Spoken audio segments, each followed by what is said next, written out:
When you're starting out, be really careful about going too fast, high ticket, because you need to work the skill set to be able to deliver on the back end. You've got like the Russell Brunson level brand recognition and clout, Gary Vee, Alex Hormozy, Tony Robbins. There's an expectation because of the brand clout. They were interviewing Grant Cardone. Alex Hormozy bought 45 minutes of his time, and he was talking about how his 45-minute rate, it was $148,000 or something crazy. The benchmark is, for every $500 that your offer costs, you usually need 30 minutes of time spent. Now, that's not always the case, but it's a very good rule of thumb. Would pay $120,000 for a salary, let's say. So now you're saying, well, I'm actually giving you a cost savings benefit because you're only paying me $70,000. So see how that position is going to anchor you at a point where you could charge that because it's an implied expectation. If you're coming in as a coach for small business owners and you're posting on Instagram, again, you're going to have to be the cream of the crop to be able to say that my price tag is $72,000. You can be a very lazy marketer and try to compete on price, but what's going to happen is eventually you're going to absolutely be a race to the bottom. Nonsense. It's all status, right? It's what it says about you. Status, It's about the experience of going and buying something luxury. That's why we say profitability over popularity, our content to customers mechanism, because we know that people are going to interface with us when they're tired of doing the things that aren't making them the money that they want to make. What's up, familia? It's Kim. And Chris. And you're listening to the Business Lounge podcast. In each episode, we'll break down all the latest in online marketing, give you all the detail on what's working now to turn your content into customers, boost your leads and sales, and scale your business fast. All without compromising on what you care about most: faith, family, and freedom. And listen, it's all real, raw, and unfiltered. So let's start the show. Welcome back to the Business Launch Podcast. I'm your co-host, Kim Jimenez. And of course, we got Chris in the house. And today we're going to be answering 2 of the best questions that we have gotten so far since we launched the video podcast, which is super exciting. We're also celebrating 1,000 subscribers on the channel, the new channel. So I'm pumped. It's good times around here, and we're going to have a blast. Even having done YouTube before to the degree that you've done it successfully. Don't talk to me. Starting a new channel. It's the worst. So if you guys are starting to, now I will say this though, I don't want to discourage you from doing it, because what I will say is that when your messaging is really dialed in, you can't get discouraged by the numbers, because what we found was that even with like 100 subscribers, we were getting applications and we were getting coaching clients, which is kind of bizarre. Yeah. So like I've been on YouTube for 12 plus years now, I think. OG. And OG to the game. My main channel has 86,000 subscribers. We're on the path to 100,000. YouTube's not my main thing. It never has been. It's like a side marketing channel. And we do so much outside of YouTube that it's never been my main focus. But I will tell you this, once you grow a channel to almost 100,000 subscribers, it is painful to start over. And you've had your channel too for a couple years, much less than me. Intermittently, Intermittently. There's a lot of play full time. For sure. So it's kind of been our side thing, not our main thing. And starting from zero has been painful, but I will say, started from the bottom. YouTube, now we're at 100, 1,200 now? It's already. I love it. Okay. So what I do love about YouTube is this. It doesn't matter how many subscribers you have. You will absolutely get clients, even if you have 100 subscribers, which is awesome. It's been highly profitable, and why I am totally willing to start over with a new channel. Not that we're leaving our channels individually behind. We're actually just starting this new kind of experiment together, because that's what our YouTube coach said to do. So we're following suit. We're coachable. We are right? coachable. Even when it's hard. Can't be a good coach if you're not coachable. Exactly. All right, let's get these questions. I'm curious. So really good questions. The first one about pricing. Who's it from? Shout him out. And this is from, I don't know, Improv 34. His name is Ben. Ben, what up, Ben? So Ben says, what I'd like to know, in case this is something worth addressing, is what type of content should or could you create for a $19 coaching project versus an offer that's $72,000? The big pricing is something I just recently heard from another influencer selling courses like that. And I just wanted to know what type of content would and could go for prices like that. How would you market it? What it should involve, and what kind of audiences this would require? So I love this question, Ben, because we have a lot of experience selling very low ticket things like $9 offers, all the way up to 7,200 or 72,000? 72,000. Okay. Yeah, 72,000. Yeah. So all the way up to like $50,000 plus dollars. So we know what sells at every price bracket because we've done it. Yeah. And so I think that one of the things that you first have to think about is, who is your target audience? Like your question, this was really, really good.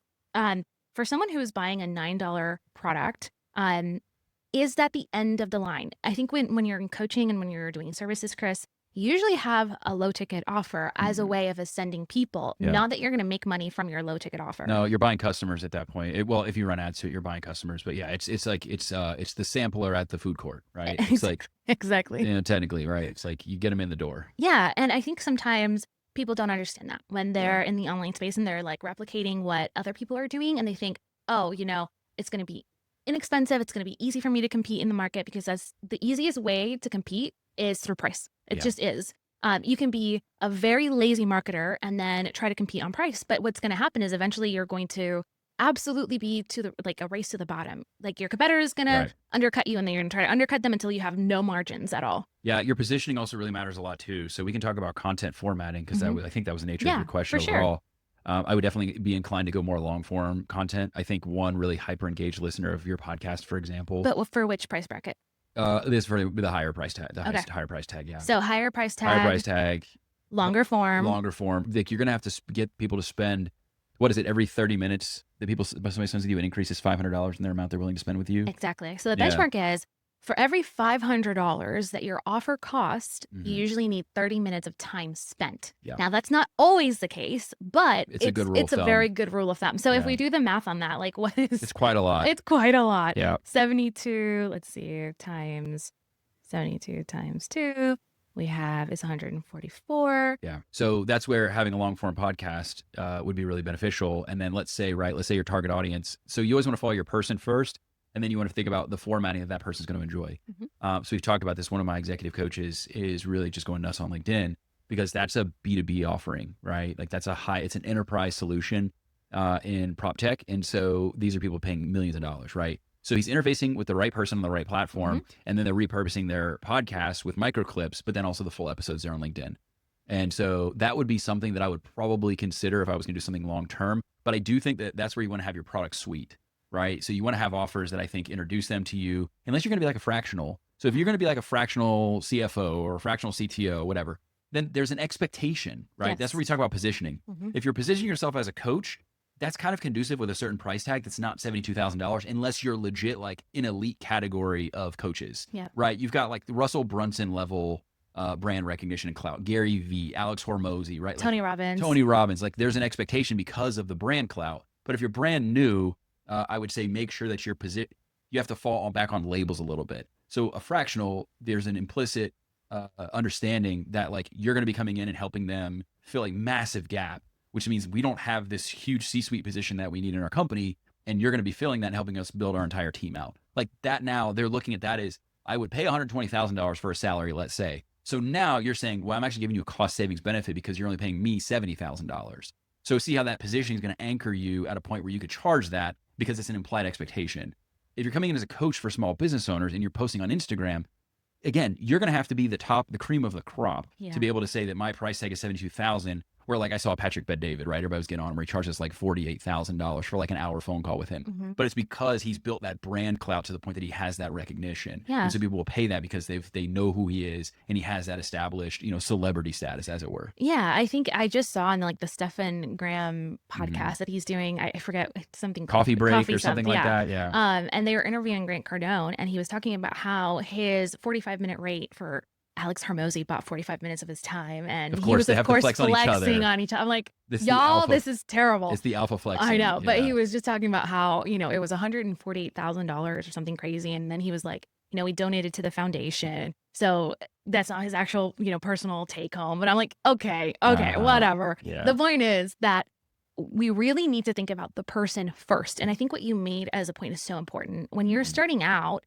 be really careful about going too fast, high ticket, because you need to work the skill set to be able to deliver on the back end. Yeah. I have no problem selling high ticket. We've sold high ticket the last couple of years. It's been a really cool experience, but you need to be able to deliver on the back end. And that's something that you work towards. Like we didn't start selling high ticket until we had like 10 years of experience under our belt, and people were asking us for it. So I'm not saying that you have to wait 10 years, but you got to put in your 10,000 hours. Yeah, or you've already paid your dues elsewhere. Exactly. So like I have some friends that were, big time financial, whatever at Google, and they came out and like people sought them out because they had already established that brand positioning with the employer, right? And so if you're walking out in that capacity and you've got that as a background, now don't assume you're just going to be like, hey, I'm so-and-so and I worked at Google and people are going to pay you. That's not going to happen. But you again, I would take that as a consideration to kind of build that portfolio of these are the things that I've done and these are the places I've been. And it will open doors where people are going to assume a higher price tag for sure, just because of that proximity to that brand. 100%. So let's talk about ascension strategies, right? For a $19 offer, maybe you have is an intro to your signature product, which maybe is like $300 to $500 if you're in services or course creation or anything like that. And then maybe let's say that like at the very top is $1,000. That's usually a good ascension in terms of 19 to maybe like 100 to 500. I know I said 300 earlier, but it just depends. Right? And then maybe $1,000 on the back end. So it could be a $19 rapport or a $19, I don't know, some kind of low ticket course or some kind of hopefully template, recurring, spreadsheet, something like that. Something recurring if you build on the back end, a $19 intro? No, like if somebody took a $19 intro and then there's some back end, right? That is recurring. That is recurring. So maybe it's like $100 a month afterwards. Exactly. To the next thing. And then the next jump is maybe $1,000 coaching program, or it's $1,000 elite hybrid course, something like that, or service. Exactly. So when you're talking about that price tag and you know your person, you have to know that that is consumer pricing, right? You're going to attract a consumer that is very different than someone who's more on the B2B side. So be really careful. If you are going to sell high ticket products, you want to make sure that if you have a low entry offer, it's priced differently. So at $72,000, your intro is usually going to be $2K, $1K probably at the lowest, right? Because what you're doing is you're filtering the audience based on pricing. I'll give you another example of high ticket. One of the folks that we're looking at to consult with, his low ticket is a $99 challenge, but his offer on the back end is $10,000. Now, the reason that he can go from $99 to $10,000 is because the challenge in between makes you spend about 5 hours with him in that $99 program, right? And so he's kind of breaking the rules a little bit about every 30 minutes is $500. Depends how good of a marketer you are, and also the promise and the transformation. Exactly, but that doesn't assume that people have already consumed his YouTube content. He runs a podcast. It's long form. It's about 90-minute shows. And so they're already coming into the challenge having spent probably 10 plus hours with him. And so they're primed. Now, when we're talking about low ticket, I feel like the amount of content and the length could be a lot shorter. So would you say that you could sell a $19 offer through short form Instagram content, stories, that kind of thing in terms of format? Pure hustle game, absolutely. And then when you're selling more high ticket, you're thinking about, hey, I think podcast is the minimum. And then from there, you're thinking webinars, workshops, things that are that are a bridge that people can actually see you become like, not become, but see you as the authority where you could show them what is possible. This brings up a really good point. The higher your price tag, the reason we talked about long form and why that makes most sense is you're going to have to, I say this with all humility, longer form is going to help you demonstrate your range and your dynamics. Yes, it's true. Kim and I have a really hard time. We don't sell sexy around here.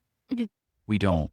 Meaning we're not selling you on how to explode your Instagram following, right? That's a sexy thing that people will spend $100 a month on. Like when they just meet you, if you have a big audience, and you sell an ongoing membership on growing your Instagram following to 10,000, say less. People are going to sign up for it.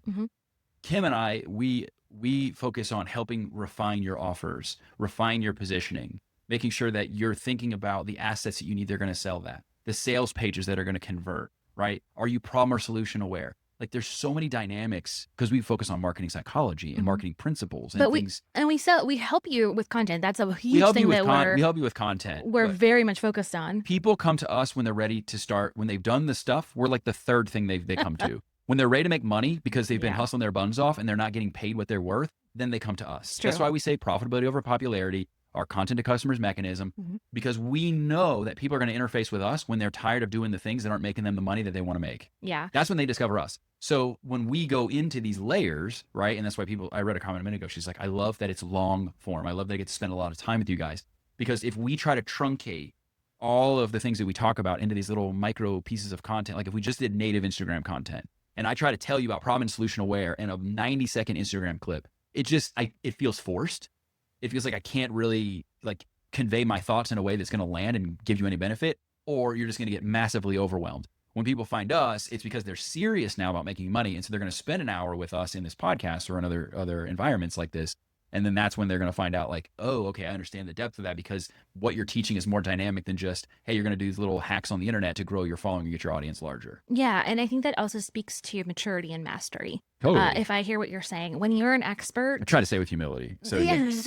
No, but this is a teachable. This is not just about us, it's about you guys. It's true. When you're an expert at what you do, it's really challenging to condense all of your know-how, like Chris said, in a 90-second clip.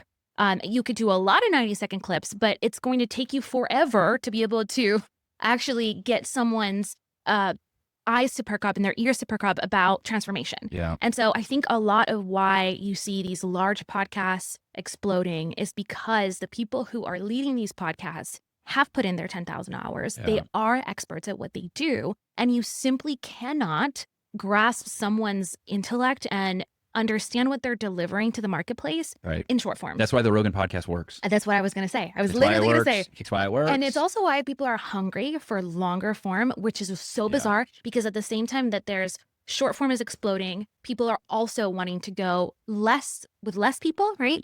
Deeper. And we talked about that in the previous episode. Yeah. So for us, if you are going to sell anything high ticket, it is absolutely necessary that you have long form content. Now, a lot of people will say, well, we will just sell directly through webinars. And that is absolutely possible. You can go, if you see our content to customers method, phase number 3 is all about ads, and you can absolutely crush it with ads. But again, a webinar is a long form presentation. It is.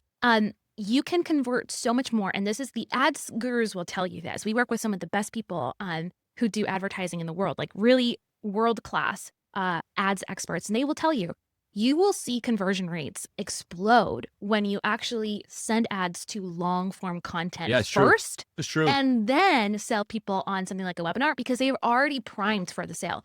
All you're doing is priming them for the sale. Yeah. And so you need less priming when you're doing $19 content. It's true. And you could do much shorter, fast, quick, clippy things. That's why you see a lot of beginners and people who haven't necessarily mastered their expertise yet doing only Instagram content. And so then everyone just follows people who are not necessarily experts. But if you think about our industry in the online space, I can't think of a single person who has been around, who has grown their business to multiple 7 figures, maybe 8 figures, who does primarily short form content first. Not a single one. I can't think of one. Unless they're selling for that specific thing. Unless they're selling how to do that thing. On that platform. Meaning they're selling Instagram content. Right. But even then, the people that you're thinking about have podcasts. Yeah. So see what I'm saying? Yeah. Like, it's very rare there's people that teach you how to grow memberships by selling you a course. Exactly. So exactly. Yeah. That's what you're talking about. Right. So, and there's nothing wrong with, I'm not like throwing shade or I know. whatever, but like it just speaks to sometimes you have to meet the market, what's going to be most effective. Right. Yeah.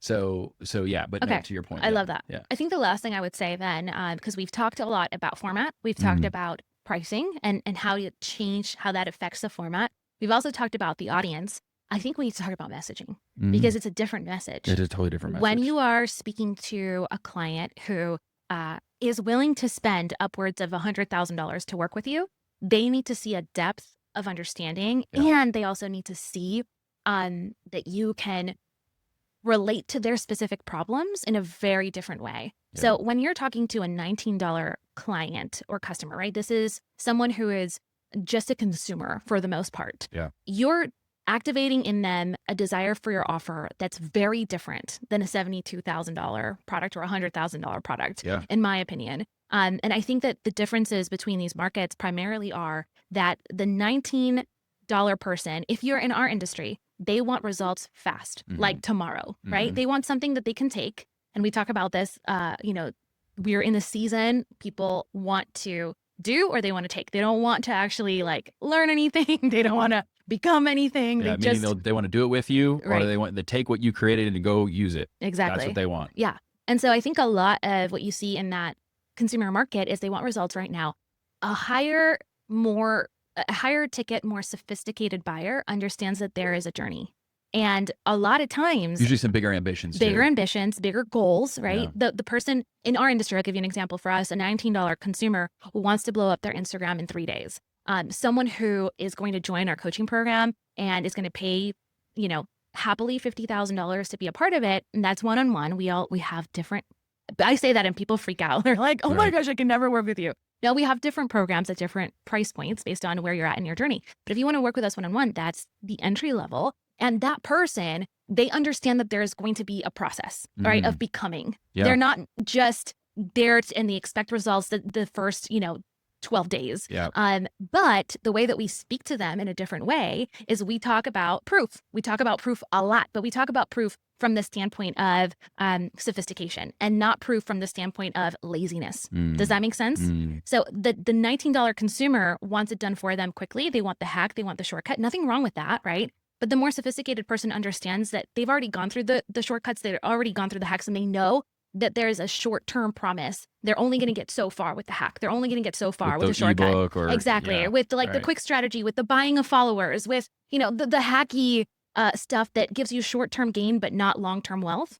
And so I think that that's a core difference in terms of messaging of how do you sell transformation for both people in a different way. Yeah. I hope that helps. Yeah. I don't know if that went too deep into the rabbit hole. No, but awesome question, Ben. That was really, I was super impressed with that question. We saw it come through. We're like, dang, all right. Really good. We can do an entire episode just about how do you desire stack and how do you build desire for your offers at different price points, because I'm fascinated by that. Yeah. Okay. The next question comes from M. This is also a very profound question. I'm like, what? You guys are the best. It was literally what it was M. Yeah. Is this some James Bond stuff going on here? It's M. Q, M, Money Penny. Is this Money Penny? I love it. Okay. So let me just see if I can shorten this a little bit. He said, I loved your topic on offers, and it got me thinking, heck, this could be a future topic for you and Chris, about red ocean versus blue oceans. We all learn in marketing to go to a blue ocean because there's less competition. Yeah. But the red ocean has all of the traffic.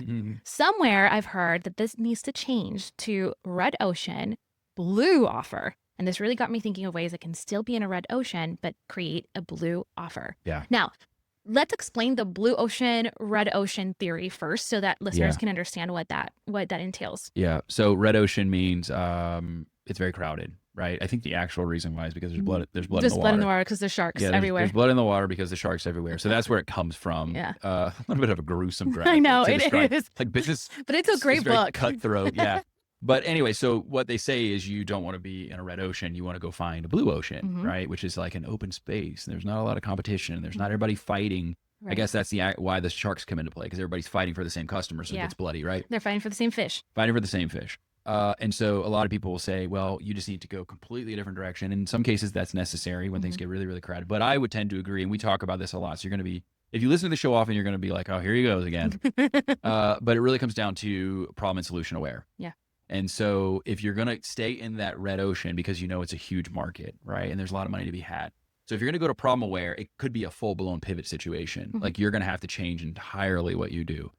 If you want to go solution aware and stay in the red ocean, it's the new thing inside the industry that nobody's taking advantage of. Exactly. Meaning you're going to think about, okay, if I'm in this red ocean, how are people underserved?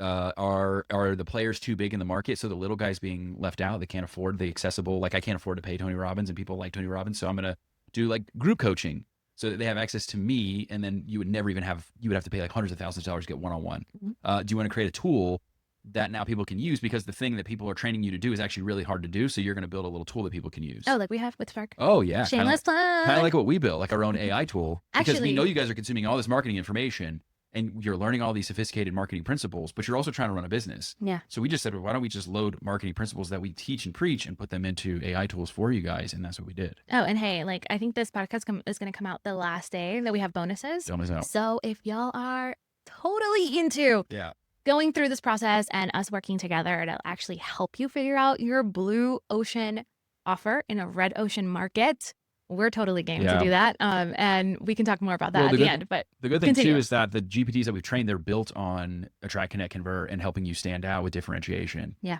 Because I'm telling you, don't do this. Please don't do this. This is not like a shameless plug to take our specific tool. But for the love, if you're just putting out slop content with generic AI, it's going to all start sounding the same. Yeah. You talk about red ocean. This is going to be the reddest of red with everybody that's now the accessibility, not to mention the job displacement because of AI. Entrepreneurship is going to get really crowded. For sure. And that's just me. That's not me trying to scare you. That's just me being truthful about what's going to happen. The people that are going to win are what we're talking about, where you go deep, but also you have that differentiated message because you're layering in how the market is always underserved. I always tell people this. They think about like, oh, it's so competitive. There's so many people. I'm like, guys, not even Coca-Cola or Apple computers could dominate 100% of the market. Mhm. Like Apple and all of their robustness and all of their capital that they have available to them have only captured half of the smartphone market. Yeah. Maybe less. And that's maybe probably less like now. the greatest achievement ever, right? Maybe Facebook. Hey, Facebook at one point had half the planet had a Facebook account. But even they lost grip. And then because every time somebody rises to that kind of prominence, there's always people that feel underserved. It's like, okay, Coke. Well, I want healthy soda. Yeah. Look at this. Poppy and Olipop. Olipop exploding. But yeah, and you could use the Healthy soda. logic, but there's already so many sodas. There's already so many sodas. Okay, but this is a It's not different healthy soda, right? Like we love soda, but I'm not drinking Coke. Exactly. Right? So we drink Olipops probably once a day now. Like we're probably and we pay more money for it. Exactly. We probably pay 4 times more per can than what your traditional Coke would cost.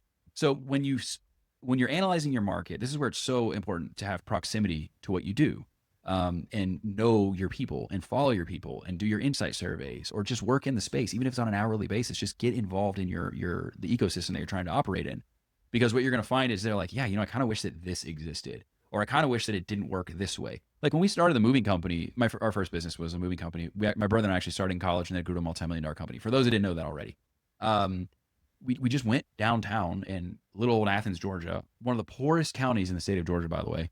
And we were starting a business there on the back of the 2008 housing crisis. What a swell time and a swell place to start a business. But we grew it to multi-millions of dollars, which is crazy. It makes no logical sense with no outside funding. The primary thing that we did, they were national van lines. There was 2 men in a truck. There was no logical reason why we would have played in that, quote, red ocean. But what were people looking for? They wanted a new, more refined, more modern solution to moving. Specifically, we started with niche. The college kids, the parents didn't want these 40-year-old men coming in their daughter's dorm or apartment or fraternity house, or sorority house rather, to move them. They would prefer classmates and people around their age doing it they were supporting their way getting through school. We also took a more refined approach. We used technology. Imagine that. We used technology in a moving business. Like we just took a different approach, but we started with finding out, what did you like about your previous moving experience? What did you not like? What would you wish if you could have a new service that was provided? What would that look like to you? And we literally just interviewed them on a flip phone. Not kidding. On a Friday, like over the weekend. I don't remember what night it was. Come in with me. We literally just interviewed people and recorded what they had to say, just asking them questions about their moving experience. We took that, we put it in marketing, we built our whole offer around that, and we grew to multi-millions of dollars. So I 1000% agree, because the good thing about Red Ocean is there's already what we call river of opportunity there, because there's already people that are buying the thing. So competition is a good thing, because it means they've already pre-qualified the industry for you, that there's merit there, that people are willing to pay for something like that. So absolutely finding a blue ocean within the red absolutely makes most sense. But what would you say in terms of like, if you wanted to go to a full blue versus blue within red, what predicament or situation would you say, nope, full-blown new industry, full-blown new blue ocean opportunity? This is a really good question. I think 10 years ago, the market was really different than it is now.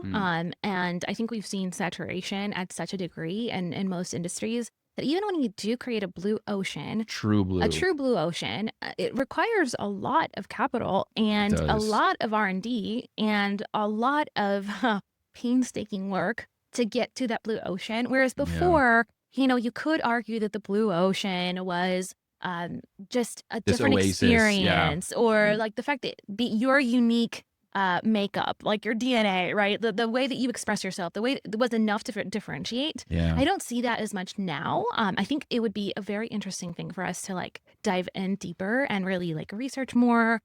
What does that look like now? Because that book was published quite a while ago. I know. And I feel like the changes have been alarming since then, where it's hard for me to say, yes, it is. Like, I can't think of can you think of an example of a blue ocean? That's what I was trying to think. So I thought, so for example, I think social media platforms were a true blue ocean. It was a new paradigm. But that's what I'm talking about. Like, we have to create such an innovative marketplace, right? That is completely different. And Netflix was a blue ocean. At this point, the tech companies are streaming, having to iterate so quickly to create that. Like ChatGPT, blue ocean, like completely new market, completely right? Huge new shift, totally different offer, something that is a new paradigm shift. Bitcoin, and I feel like we keep Bitcoin. Keep upping the ante, where it's hard to think. And I'm not saying it's not possible, but it's hard to get a new business who's just starting out, with no capital to go through that process. In my opinion,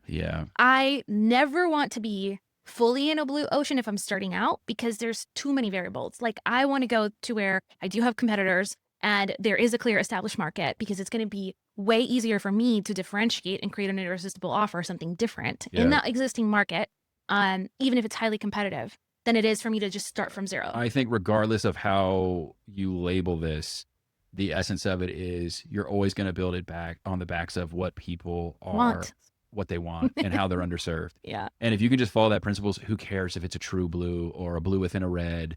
Like, that is futile in a lot of ways, because I do think your cost outlay to go true blue, like Kim said, it's going to be pretty substantial, right? So, you pulled this up. What does it say about I red just want ocean versus blue ocean? let's just look at those differences. I'm just asking AI. So, blue ocean strategy focuses on competing in an existing market, whereas a blue ocean involves creating an uncontested market space. Uncontested. See what I'm saying? Like, the lift is so real in a blue ocean strategy. Can you do it? Totally. See, but this, okay, but it mentions as an example, Cirque du Soleil. And again, so is that really a true blue, or is that just an iteration on circuses? So what they're doing is it's a completely different experience. It's building on concepts from existing markets and then presenting it in a way that is so unique and different. That's not a new paradigm, that's a new iteration. Exactly. See, so that's where I'm like, it's blue within red. So we're still like, we're still piggybacking, right? So that's why I'm like, it doesn't matter. To your point, I don't think it's ever truly been a red ocean versus a blue.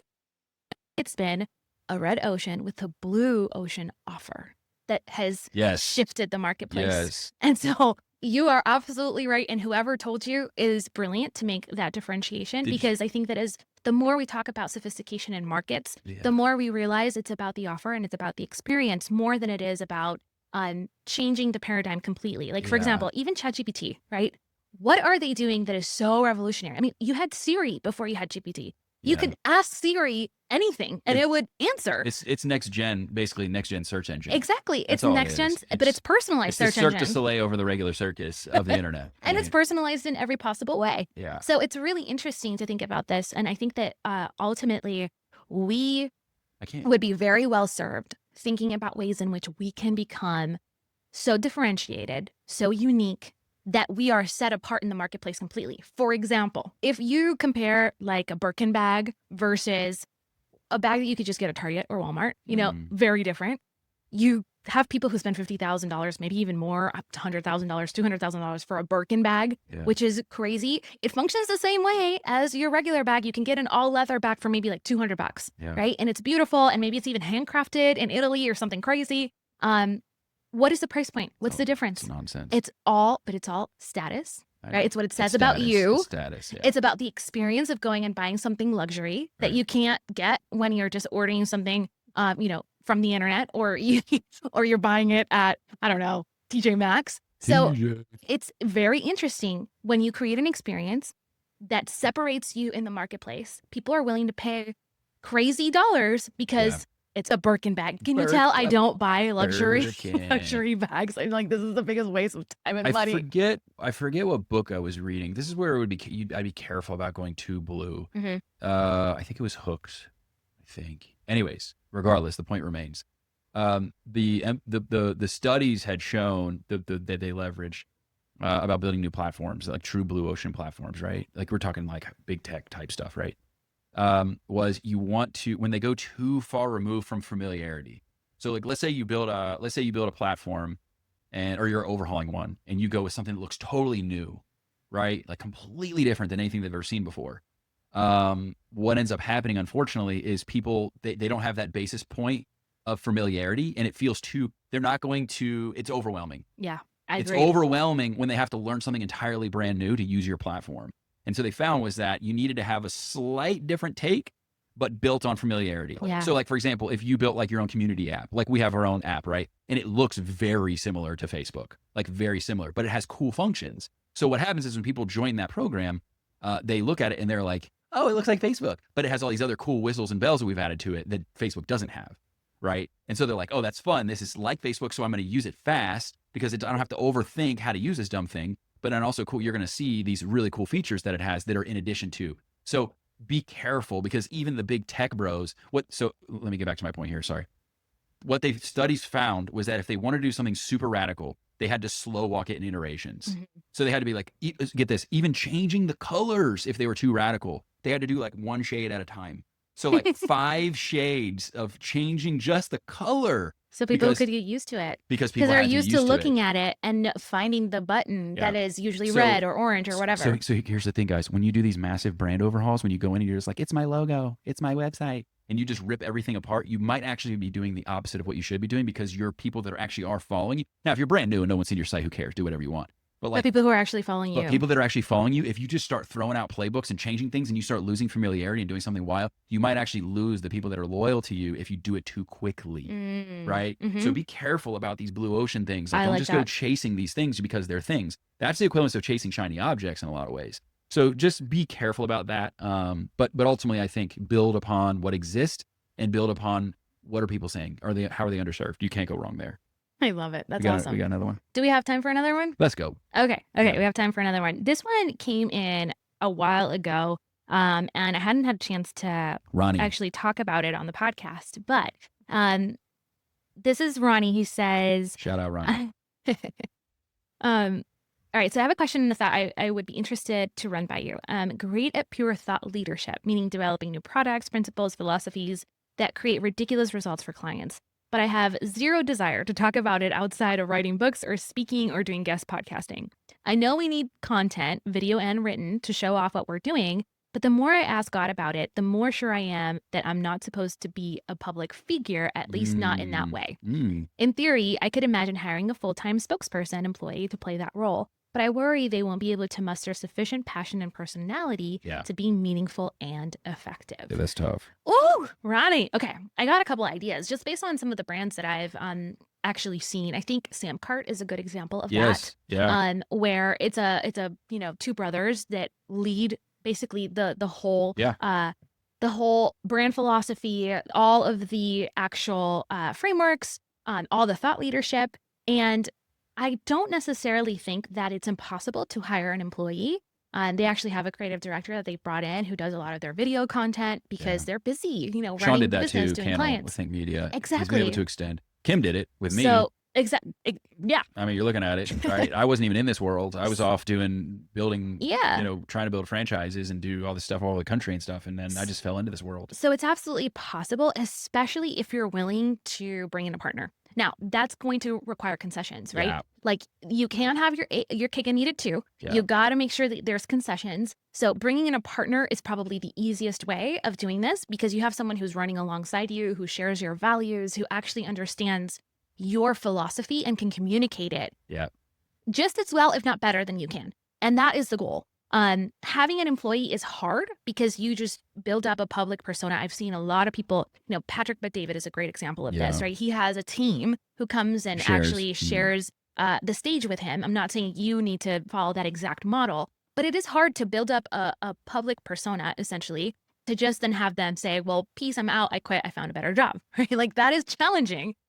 So you would probably be better served bringing someone in who at least has some kind of equity in the company, who has some kind. And that's a whole rabbit hole. Yeah, minority partner, someone who actually is committed to the long-term vision of the company and seeing it through. But it's absolutely possible, and something that I would really encourage you to continue praying through, that God really reveals, what path you should take, because it's a very important decision.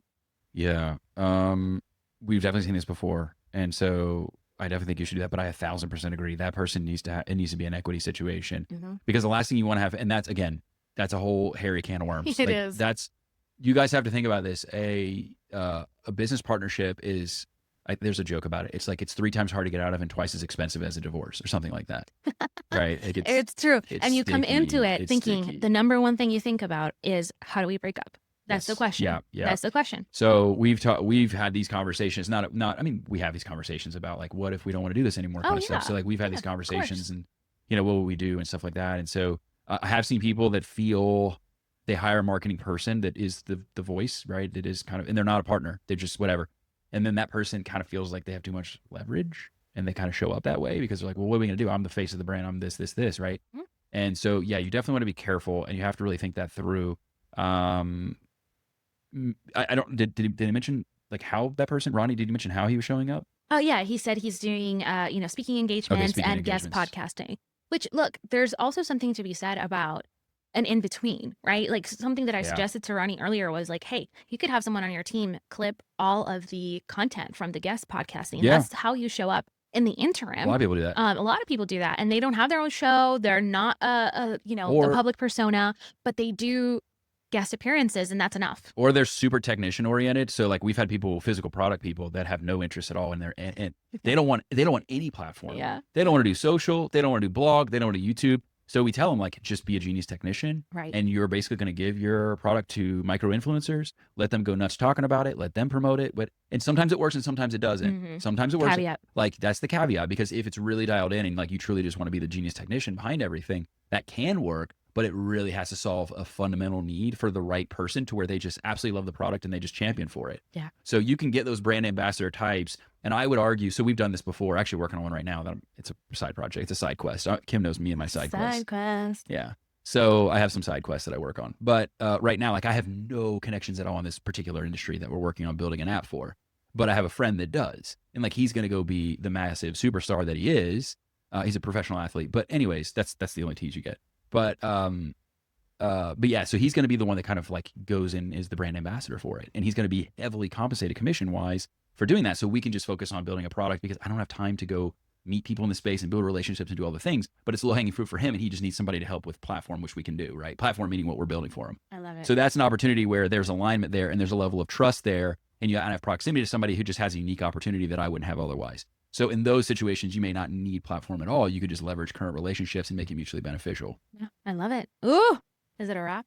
It's a wrap. It's a wrap. So you said, guys. I got to tell you guys. So we always joke about my ADD brain. I'm always sending Kim little like reels about my ADD brain.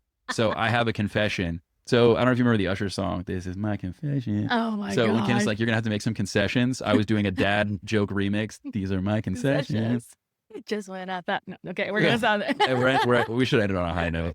No, everything I just said just went out the window. Everybody's gonna remember just that joke. No, I love it. Listen, guys, we'd love to answer more of your questions in a future episode. We're also going to be doing something cool called marketing makeovers. Yeah. So we're going to leave in the description of this video and podcast a little link where you can actually submit your marketing makeover. If you want us to come, we'll be gentle, here, I promise. Yeah, on video. We're not going to shred you. No, it is not a shredding it's thing. Not marketing roasts. It's marketing makeovers. Exactly. So you'll tell us what your marketing conundrum is, and we'll give you an entire strategy here on the show. I think it'll be really fun. But also, if you have questions that you'd love us to answer in the next couple episodes, let us know in the comments below. We'd love to hear about, your thoughts about blue ocean versus red ocean. Yeah. We'd love to hear your thoughts on what you're thinking about content and lower priced offers, really, and what it takes to sell those versus higher ticket stuff. There's lots of amazing questions, and we're here and we're listening. So every time you send us an email, fan mail on the podcast, we got you. So if you're listening in, there is a little link that says "Ask me a question" on any of the platforms. Just look for it in the description. It actually sends a text message to our fan mail inbox, and we can actually answer your questions there. You can tell us what you think of the show so far, because we want to make this something that you really enjoy. So thank you for being here with us today. Chris, do you want to say anything else? This before? is my concession. That's done. Bye. All right. We love you. Un beso. Bye for now. Bye.